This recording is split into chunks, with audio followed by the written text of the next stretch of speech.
Christmas is a sacred time of year because it's about the incarnation of God in Jesus Christ, coming among us, born of a human mother, born as a lowly, vulnerable infant, who grew up in his vulnerability to teach and transform the world around him. And it's our job to teach and transform the world around us too, with the same power, which is available to us. The power of God's love is available to us, running over, filling us up. And so for me, the message of this season is that gratitude and generosity and caring, there's no way that you cannot be touched and touch others with those gifts. I studied religion in college, so I included religious studies as a part of my preparation. And the divine energy that we name God, or my Hebrew brothers and sisters call Yahweh, or my Arab and Islam sisters and brothers, Muslim brothers and sisters call Allah, is all the same God, the God of the Bible, the God of the Middle East. But for me, the energy that is God is found in Taoism, in Buddhism, in Hinduism, in all the world's religions. But our cultural lenses have defined God, and we human beings can't seem to understand the unity that God is calling us all to. We can't seem to grasp that we're not to be one, or to be many, but one in God, and not to be known by our individual names and faces, but by our common identity as children of the power of God.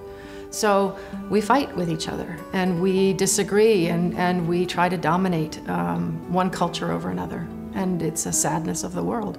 It's a sign of our brokenness and our sinfulness.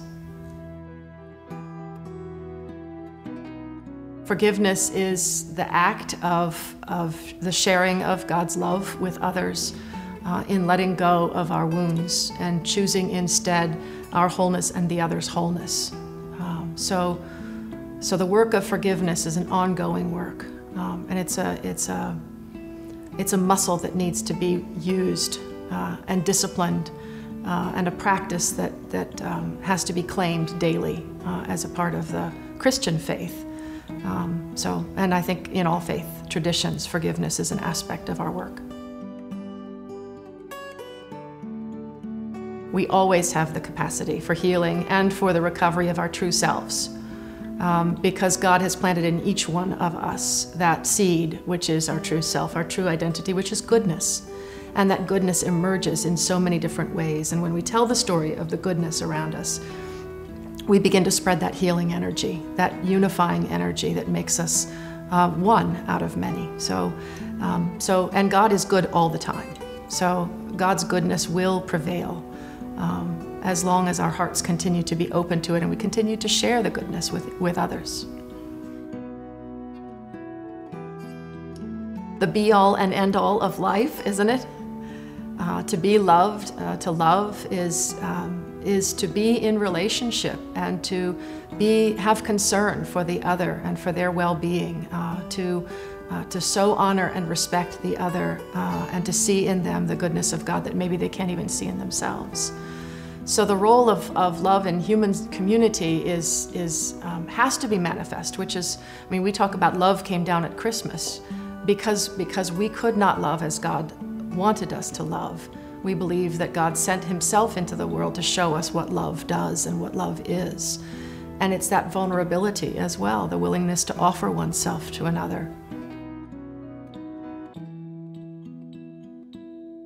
Bad things happen to everybody, good people, bad people. Pain is a universal. Suffering is a universal. We're not promised a life without suffering.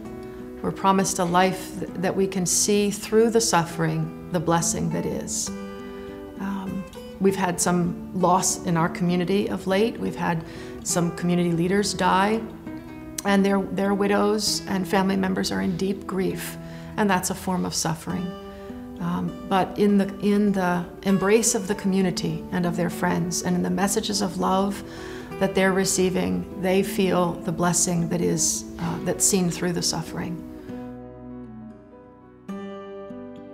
Charity comes from the same word as charism or gift, and is the same word that's translated as that agape love of God that is giving and renewing in its giving.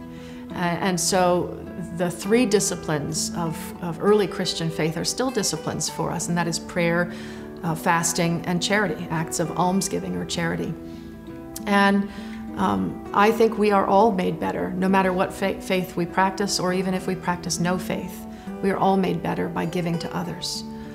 Both the practice of charity and the practice of gratitude remind us that we are blessed to be a blessing. We are not blessed to glorify ourselves, but to be a blessing to others.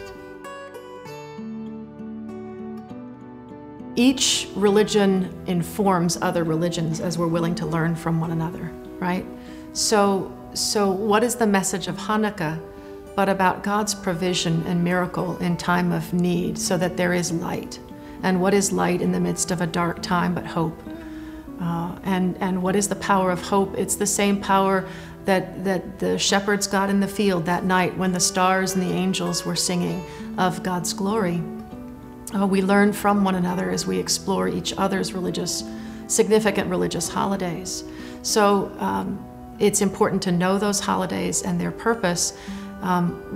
When I am asked about whether to say Merry Christmas or Happy Holidays, I don't really think there's that much of a distinction, because a holiday is a holy day. And what is a holy day but a sacred time? To acknowledge that that God is making of this time a blessing for us.